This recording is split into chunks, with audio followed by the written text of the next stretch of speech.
Khan's new album, The Great Divide, released today, and as a feral Vermonter living in Texas, an English major who loves overanalyzing media, and a huge Pokemon fan, I decided that every day I'm going to assign a Pokemon to a song from the album. Does that mean we're going to end up with a team of 17 Pokemon?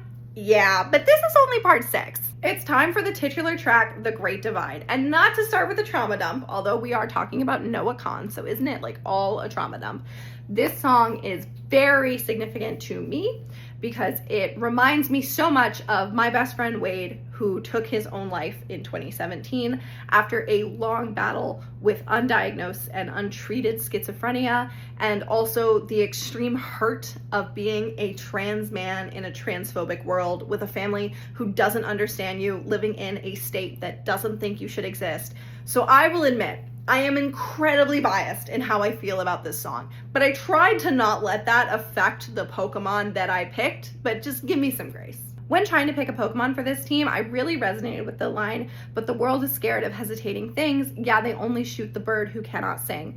Which, fun fact, I don't know if you know, but a songbird is a real scientific classification of birds. It is considered a suborder called passeri, not sure how we're saying it, and it is illegal to hunt songbirds and has been since the Migratory Bird Act of 1918. Bird facts. If you'll allow me for a moment, birds outside this suborder, and therefore considerable for my choice, include eagles, hawks, owls, woodpeckers, herons, egrets, waterfowl, gulls, and albatrosses. A lot of those sound way too aggressive for what I'm thinking for this song, but I did really resonate with the albatross, which, if you're not familiar with in literature, is usually a sign of a big psychological burden. It's actually where we get the metaphor to have a albatross around your neck.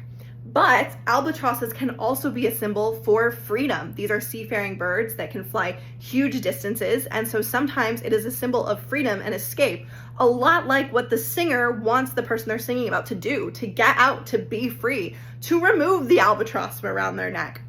There aren't any albatross-specific Pokemon, but the closest that we have is a Kilowattrel, which we know from its Pokemon Scarlet entry can fly over 450 miles in one day, just like an albatross. Who knew we were going to learn so much about birds while reviewing a song from Noah Khan, but here we are. Also, to selfishly plug something, my stepmom is the director of the Birds of Vermont Museum, so if you're ever back in Noah Khan's home state and you want to learn more about birds, hop on over there.